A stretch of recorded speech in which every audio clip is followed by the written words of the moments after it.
Hey YouTube, we'll try this again. The previous recordings of this video were terrible, so hopefully this one will be a little less terrible. So, purpose of this video, my AR-15 build, why it is, how it's built up that way, reviews, purpose, all that stuff. So the purpose of this primarily is for hunting feral hogs. The secondary purpose is home defense and range use just kind of falls into both of those. You know, I can go to the range and either practice close up quickly for defense situations or reach out for hunting uses. And there is so many videos on YouTube of people with, here's my AR, look what I did to it, but very few seem to actually have a purpose in mind of why they built it, how they did. And a lot of them just throw on a bunch of parts and say, oh, this part's for this part's for that. And you just end up with a rifle that's not really very good at anything. So my goal was to make this extremely good at one thing and then have a secondary use. So the AR itself here, it has been safety checked off camera, don't worry. It's magazine's empty, nothing in the chamber, we're good. The 1911 there, however, is not safety checked by any means. It is ready to go. So purpose, feral hog hunting. You know, it's a little small caliber 223 5.56 for large hogs, but for the majority of them and smaller ones at night, this is, you know, what I'm looking for. And with thinking about how do I want to set this up for hog hunting, well, I want it 0 to 100 yards, able to reach out to 200 if I need to, but you know, 0 to 100 and focus within that. Since in the area where I hunt, that's the most likely range for me to be firing at. Second is I need to make sure that I can use it at night with in low light conditions without having to go with like a G3 and IR laser and all that. So not necessarily pitch black. I can do it pitch black out to 200 yards, but more evening, low light, very low light conditions. So I built this rifle to, you know, to suit those specific needs.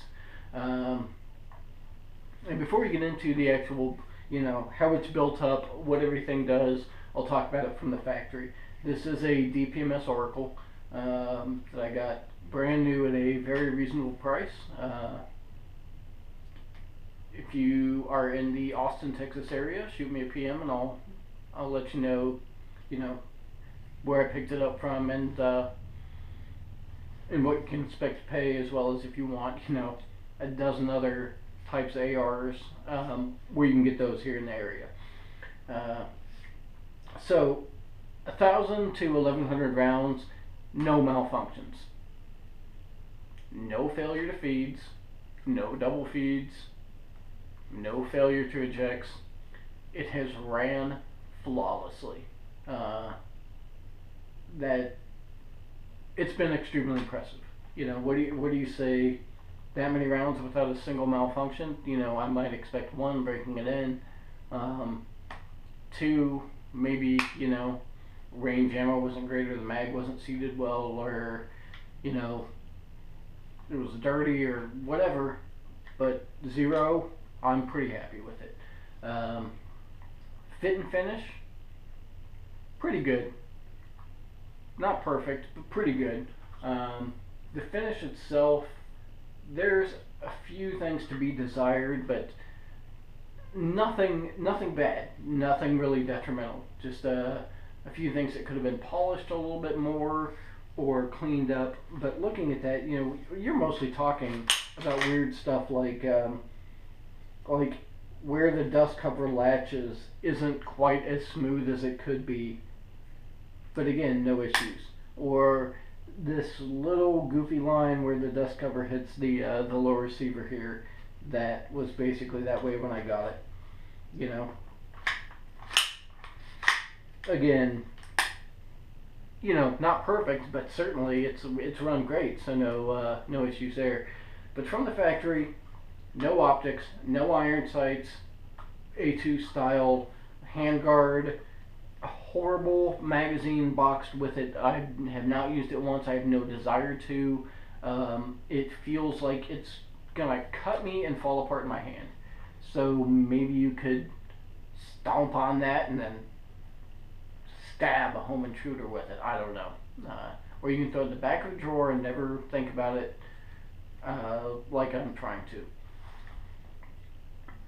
You know, the actual pistol grip from the factory, I could not stand it. I could not get a high purchase, so when trying to actually fire it, I felt like this. My elbow was forced to flare out, my wrist felt cocked funny, I couldn't get where I wanted to be up on the trigger, so that had to go. I would recommend replacing that as fast as you can. Also, stock, not great, and not good, and not mediocre. Just get rid of it. It would sit about like this, so all the threads were showing, which bothered me. It was slightly wobbly, no pad on it, extremely uncomfortable. You know, when you shoulder to take a shot and you're trying to aim and hold it tight, and this is all wobbling, that's pretty distracting, especially when it feels like it's stabbing you in the shoulder. So, you know, whatever, it stabs me, it's uncomfortable, that I can deal with. Wobble and distraction, that I can't. If I have to think about how obnoxious my stock is when I shoulder the rifle, my head's already out of where I need to be at that point. So, you know, run's great, but you're going to have to replace some stuff. So that gets into why I replaced stuff and how I built it up the way I did. Well, rapid fire, 0 to 100 yards, 0 light to low light. So we're talking in the summer, 7 p.m. to midnight, roughly. So you've got some sun, but mostly evening, and just flat out night, where there is no street lights. There is nothing but the stars and what you've got on the rifle to help you see. So my first concern was being able to mount light and optics and use the rifle for those conditions. So I did switch out to a Magpul MOE handguard, where I could toss the rails on there for the flashlight, as well as a sling mount and a rail for a bipod if I want to throw it on. Generally no, but you know, it's on there just in case. And then kind of went up from there. So first thing, handguard gone, new one that I could mount things to. Second thing was iron sights. So the front is the low profile HK style Troy Industries flip up iron sights. Works great, no complaints. Not cheap, but very good quality, so I do certainly recommend them. You're not dealing with polymer iron sights since it's sitting on top of the gas block and it's going to get hot. Drop the extra money and make sure that that's going to stay good. The backup iron sights are just Magpul flip ups sitting under the glass here. And I think personally those are important if glass fails. If I'm in my house and for some reason this is the closest thing to me, I don't want to have to rely on optics in a house, or with glass in a house in close quarters. So so that is set up with a Burris quick detach PPR mount there, and that's a Leupold 1 to 4 power scope. It's been great, out to 100 yards, no issues. But the mount is quick detach, so if I need to, I can throw that off, flip up, backup irons, and be ready to go. Some people aren't a fan of iron sights and just want to use their glass or their red dots or whatever. Well, you know what? That fails. It's you can run out of batteries, you can crack glass, you can have a number of other things happen to where you might not be able to fire and need backup iron sights. So that goes into the secondary purpose of home defense, or if this fails, I want something. It's easy, it doesn't take up a lot of real estate on the rifle. I think iron sights are extremely important to have. But what are you going to do when you look through glass at midnight and you can't see anything? Well, that. So, this is a green light because pigs generally can't see green or red extremely well. So I can use this at night and slowly sweep it onto them without worrying of them scattering from seeing a bunch of light. I do have a pressure switch here that's just pressure on, no pressure off, or you're on off here in front of that. And this light itself, out to 100 yards is great. 200 yards, you can do it, but it starts getting tough. But that kind of goes with the power of my optic. Again, it's 1 to 4 power. It's 0 to 100 yards. That's where I'm looking to be shooting. So I want illumination to correspond with that. You know, what's the point of having whatever your 10 power optics if you can't get light out that far at night? It's not going to do anything. Or vice versa, what's the point of having an insanely powerful flashlight if you don't have any optics to help you reach out to that point? So, you know, with 0 to 100, you could go with an aim-pointed EOTech or whatever you want. But again, you're relying on batteries. You're not getting as clear a shot. And when you're talking a smaller round than you really should be using on large pigs, you know, shot placement is very, very important.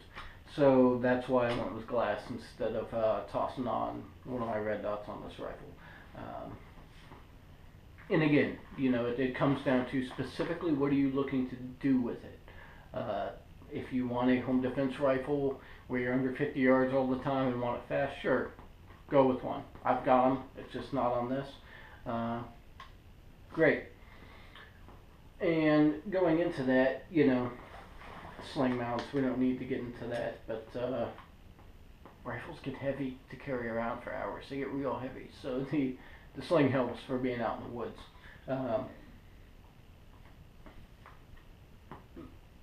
The magazine, it's the P-Mag in there now. You know, go with something that's reliable, you've tested. The trigger guard here, again, Magpul. I like because I hunt with gloves on, so I want to make sure I have that extra clearance. And it's a cheap piece, it's easy to throw in, so why not? You know, if anything, this is slightly less weight than the factory one. The grip from the factory was abysmal. So I had a Magpul MOE rubberized that was great, an OD green Myad that was fine, but really the MOE was just as good. It fit my hand, you know, your mileage may vary, whatever. So put that on there. Storage compartment is an extra battery for the light, as well as a lens cleaning cloth, a few wipes, and a few other tiny things I might need. You know, you might want to throw in an extra firing pin or Skittles. Take a Skittles break. That's important. You know, you can't ventilate anything without Skittles. So Skittles. And then the stock. The stock is on here now is a Magpul MOE. Fit is great. No real wobble. Sits flush against the castle nut. In and out easy. You know, no storage on it, but that's fine. I don't need a bunch. And the thing I'm iffy about right now in this build is the vertical foregrip. I have not really liked these. I had played with one on an AK build a little bit, went away from it, but I'm testing it out now. It does kind of get in the way of actuating the light here. Not bad. I just have to reach up a little bit.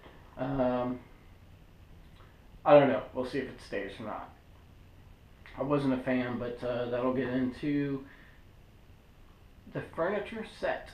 So I had picked up the OD Green handguard. I had a bunch of PMags sitting around, and had the trigger guard and a rubberized MOE black pistol grip on there. And I went to pick up a stock because was looking for OD Green to match the handguard, and could not find one for a reasonable price locally. I do like to support small business. You know, Midway's great and all, but if I can get it small business, I'd rather go for my buddies at a gun shop making some money instead of, you know, a corporation or some people I don't know personally and that don't help me out or help with me personally. So was in the market for an OD Green stock and always more PMags. Well, what can you do when you see a set of Magpul furniture that is painted by, this is a Matrix rifle kit, painted by them, but the actual manufacturer, the furniture is Magpul, for cheaper than I could buy a PMag in the stock for separately. Thank you. This was a fantastic deal. But yeah, I picked up the Magpul stock grip, trigger guard, a PMag, handguard, and the vertical foregrip, which is why I'm trying it out, for slightly less than the stock and the PMag would have cost me separately. So we went from OD Green to this bounty hunter color, or whatever you want to call it, which kind of looks like flat dark earth rusted and then got a disease. So for here in Texas, with rock and brush, sand, dirt, this blends in extremely well. I don't think it will pick it up on camera. Yeah, we'll see. But in person, it looks excellent. It looks like flat dark earth, but a lot more impressive. So we switched over. And I was basically able to use the set to replace the furniture I had to get a matching color scheme for super reasonable price. I'm not going to say it on here, but yeah, I'm sorry guys if, you know, for what some of you guys are paying for PMags, you could damn near get all of this hardware and a PMag for the price of one, maybe two PMags in most places. So that's why it's set up with that furniture, essentially because I do like the Magpul furniture, and I was able to get a set that replaced a few things I had with the same part in a different color, and then added a few things that I was needing, but for a much more reasonable price than buying the stuff I needed separately. And I don't like going extremely heavy, so this is also good for, you know, what I need it for. I can shoulder the rifle very easily, hold it, it's not an issue. The stock works great with being able to get a good picture through the scope.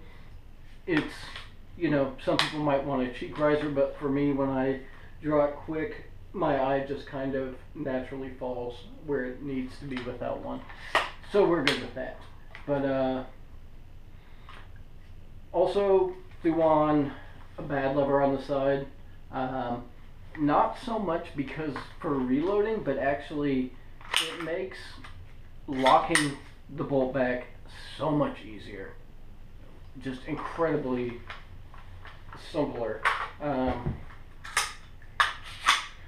You know, instead of having to fiddle with this business over here, I can set my finger here, lift up, pull the bolt back, and it's good. If I need to slam it forward, then it's empty, so I'm not. You know, scoot my finger down, slams forward on the trigger. No issues. So again, Magpul furniture, PMags, DPMS Oracle, Troy Industries, flip up iron sight on the front, the low profile gas block, Magpul M-Bus on the back, Leupold 1-4 power optics, Burris PPR mount, Hogzilla green light that they say goes up to 200 yards. Yes, it does. You know, sling attachments. And as far as the internals go, the only issue that I had was the trigger was a little bit gritty. So when I pulled this forward, there was a tiny bit of wiggle room that it just felt like I had a piece of sand in there, and then it broke pretty crisp.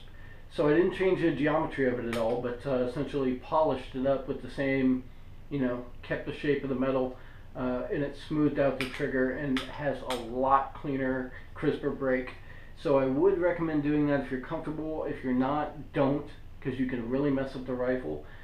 But really you can improve the trigger quite a bit for 10 minutes and no charge, you know, instead of having to drop in the $200 or $300 trigger in there, which is great. I would love one, but for the price, this is a lot more feasible for this use of the rifle. Now, if I'm reaching out past 100 yards or really worrying about precision, sure, but at 100 I can get sub-MOA groups with this. So, you know, I'm pretty happy with it. It serves its purpose well for primarily hunting feral hogs, smaller ones. Larger ones, I got the Remington 700 for that.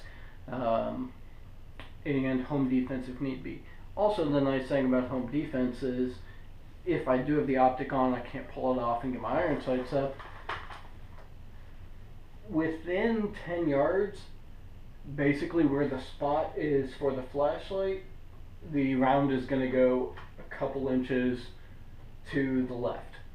So if it's really close, you know, in my house, I've basically got a spot saying about where I'm going to shoot, and then aim the light to the right side of the target, hit a little bit left, and I'm good. So there's kind of the dual purpose there, is while it's set up for night hunting, the secondary purpose is also in mind if I have to use this for defense, you know, what I need to do with it. So I hope this, you know, helped you guys out with, if you're considering an AR build like this. If you need any info on the Matrix rifle kit or DPMS Oracle, what I did to the trigger, optics setup, anything like that, you know, feel free to comment, PM me, whatever, and I'm happy to help with that. Or, you know, if you have any tips, if you have a DPMS that was acting goofy, or, you know, you hunt hogs at night and have any advice, I'm all ears. You know, feel free to do the same, shoot me a message or PM. But I do have some video of this in use, and hopefully I'll add some more of that soon for everybody.